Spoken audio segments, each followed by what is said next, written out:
Print তোমরা যারা ক্যালকাটা ইউনিভার্সিটির আন্ডারে 4th সেমিস্টার এমডিসি কোর্স অর্থাৎ পাস কোর্সের ছাত্রছাত্রী আছো এবং তোমাদের এডুকেশন অর্থাৎ শিক্ষাবিজ্ঞান সাবজেক্টটা আছে, তোমাদের জন্য আজকের ক্লাসটা খুবই গুরুত্বপূর্ণ। আজকের ক্লাসে তোমাদের 4th সেমিস্টার শিক্ষাবিজ্ঞানের যে দুটি পেপার পড়তে হবে CC4 এবং CC5, এই দুটি পেপারের সিলেবাস এবং 100% কমনযোগ্য সাজেশান নিয়ে আলোচনা করব।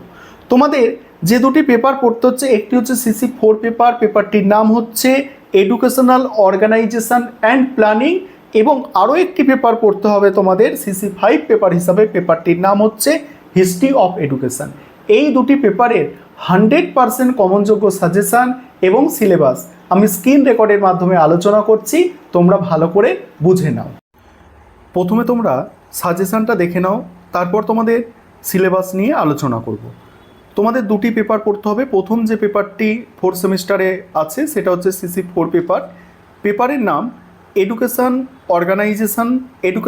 Organisation and planning. এখানে 10 নম্বরের প্রশ্ন ইউনিট 1 থেকে যেগুলো করবে দেখো, এখানে যেগুলো মোস্ট ইম্পর্টেন্ট প্রশ্ন সেগুলো আমি স্টার দিয়ে চিহ্নিত করে দিয়েছি এবং এক্সট্রাও কিছু প্রশ্ন রাখা হয়েছে, এবং যেগুলো মোস্ট ইম্পর্টেন্ট প্রশ্ন সেগুলো তোমাদের আমি পড়ে বলবো এবং এক্সট্রা প্রশ্নগুলো তোমাদের একটু দেখে নিতে হবে। প্রথম প্রশ্ন কি আছে? প্রথম প্রশ্ন আছে সংগঠন বলতে কি বোঝো, সংগঠনের বৈশিষ্ট্যগুলি আলোচনা করো। দ্বিতীয় প্রশ্ন সংগঠনের প্রকৃতি ও পরিধি ব্যাখ্যা করো। 3 নম্বর প্রশ্ন প্রাতিষ্ঠানিক সংগঠন বা বিদ্যালয় সংগঠনের ধারণাটি ব্যাখ্যা করো।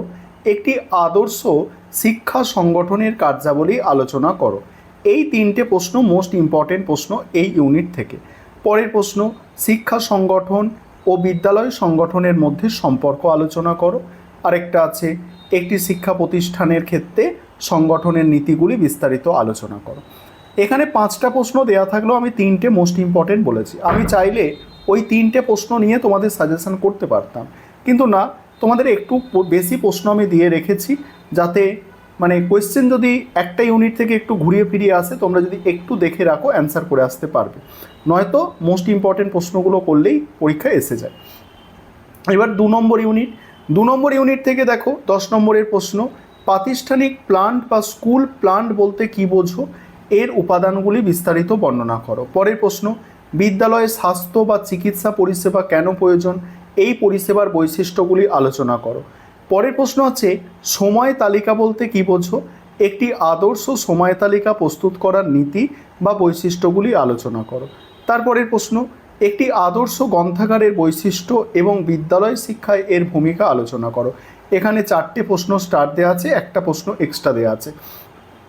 3 নম্বর ইউনিট থেকে দেখো প্রথম প্রশ্ন শিক্ষা পরিকল্পনা বলতে কি বোঝো, শিক্ষা পরিকল্পনার লক্ষ্য উদ্দেশ্য সমূহ আলোচনা করো। পরের প্রশ্ন আছে শিক্ষা পরিকল্পনার বিভিন্ন পর্যায় বা ধাপগুলি সম্পর্কে বিস্তারিত আলোচনা করো। তারপরে শিক্ষা পরিকল্পনার বিভিন্ন প্রকারভেদগুলি সম্পর্কে বিস্তারিত আলোচনা করো। এখানে এই 3টে প্রশ্ন সবথেকে গুরুত্বপূর্ণ এবং বাকি দুটো এক্সট্রা প্রশ্ন দেওয়া আছে। এবার 5 নম্বরের প্রশ্ন দেখো, 5 নম্বরের প্রশ্ন ইউনিট 1 থেকে দেখো, প্রথম প্রশ্ন সংগঠনের যে কোনো 5টি বৈশিষ্ট্য লেখো। পরের প্রশ্ন আছে প্রাতিষ্ঠানিক সংগঠনের ধারণা। নেক্সট আছে সংগঠনের প্রকৃতি সংক্ষেপে আলোচনা করো। এই 3টে হচ্ছে এখানে মোস্ট ইম্পর্টেন্ট প্রশ্ন এই ইউনিট থেকে, দুটো এক্সট্রা প্রশ্ন এখানেও দেওয়া আছে। এবার 2 নম্বর ইউনিট থেকে 5 নম্বরের প্রশ্ন দেখো, এখানে প্রথম প্রশ্ন হচ্ছে একটি সময় তালিকার যে কোনো 5টি বৈশিষ্ট্য বা প্রস্তুতের নীতি লেখো। পরের প্রশ্ন আছে প্রাতিষ্ঠানিক চিকিৎসা পরিষেবার প্রয়োজনীয়তাগুলি লেখো।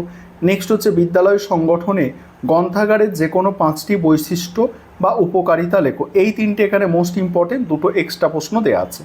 3 নম্বর ইউনিট থেকে দেখো, 3 নম্বর ইউনিট থেকে প্রথম প্রশ্ন শিক্ষা পরিকল্পনায় পর্যায় বা ধাপগুলি সংক্ষেপে ব্যাখ্যা করো।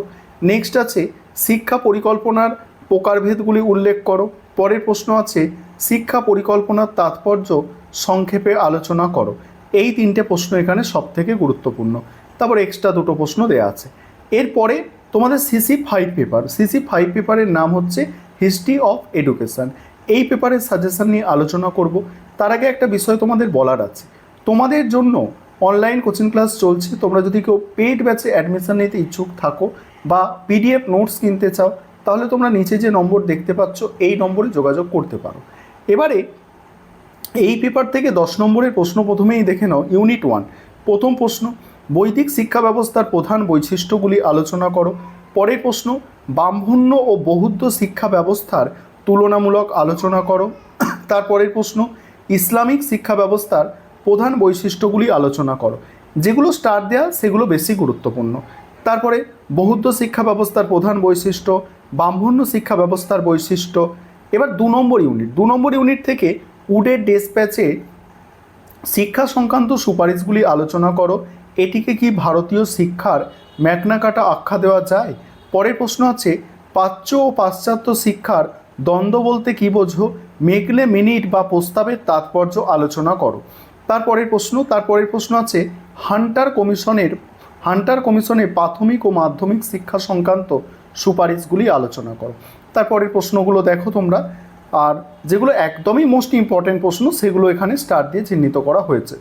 3 নম্বর ইউনিটে প্রথম প্রশ্ন, সাম্যের জন্য শিক্ষা বিষয়ে জাতীয় শিক্ষানীতি 1986 এর সুপারিশগুলি আলোচনা করো। তারপরের প্রশ্ন, জাতীয় শিক্ষানীতি 2020-তে উল্লেখিত সংস্কারের ক্ষেত্রগুলি সংক্ষেপে বর্ণনা করো। তারপরের প্রশ্ন আছে, গ্রামীণ বিশ্ববিদ্যালয় সম্পর্কিত রাধাকিষাণ কমিশনের সুপারিশগুলি বিস্তারিত আলোচনা করো। তারপরে দেখো মুদালিয়া কমিশন দিয়ে আছে, কোঠারি কমিশন প্রাথমিক ও মাধ্যমিক শিক্ষার সুপারিশ আছে। এবার 5 নম্বরের প্রশ্ন ইউনিট 1 থেকে দেখো, প্রথম প্রশ্ন আছে, বৈদিক শিক্ষার যে কোনো 5টি বৈশিষ্ট্য লেখো। পরের প্রশ্ন আছে, গুরুকুল বলতে কী বোঝো? গুরুকুল শিক্ষায় গুরুকুলে শিক্ষক ছাত্র সম্পর্ক কেমন ছিল? পরের প্রশ্ন, ইসলামিক শিক্ষার যে কোনো 5টি গুরুত্বপূর্ণ বৈশিষ্ট্য লেখো। ব্রাহ্মণ্য শিক্ষার 5টি বৈশিষ্ট্য লেখো। বাকিগুলো তোমরা দেখতেই পাচ্ছ। ইউনিট 2 থেকে আছে প্রথম প্রশ্ন, 1813 সালে সনদ আইনের ঐতিহাসিক তাৎপর্য। লর্ড কার্জনের মাধ্যমিক শিক্ষানীতি সংক্ষিপ্ত আলোচনা। নারী শিক্ষার ক্ষেত্রে শ্রীরামপুর ত্রয়ীর অবদান লেখো। তারপরে প্রশ্নগুলো তোমরা দেখো। এবার 3 নম্বর ইউনিট হচ্ছে মুদালিয়া কমিশনের প্রস্তাবিত শিক্ষার 7টি প্রবাহ বা সপ্ত প্রবাহ নীতি সংক্ষেপে লেখো। নেক্সট হচ্ছে জাতীয় শিক্ষানীতি 2020 প্রণয়নের প্রধান উদ্দেশ্যগুলি আলোচনা করো। কোঠারি কমিশনের প্রস্তাবিত মাধ্যমিক শিক্ষার পাঠ্যক্রম।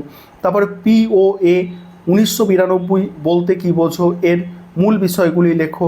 এই হচ্ছে তোমাদের টোটাল 2 পেপারের সাজেশান। এবারে তোমরা সিলেবাসটা ভালো করে একটু দেখে নাও।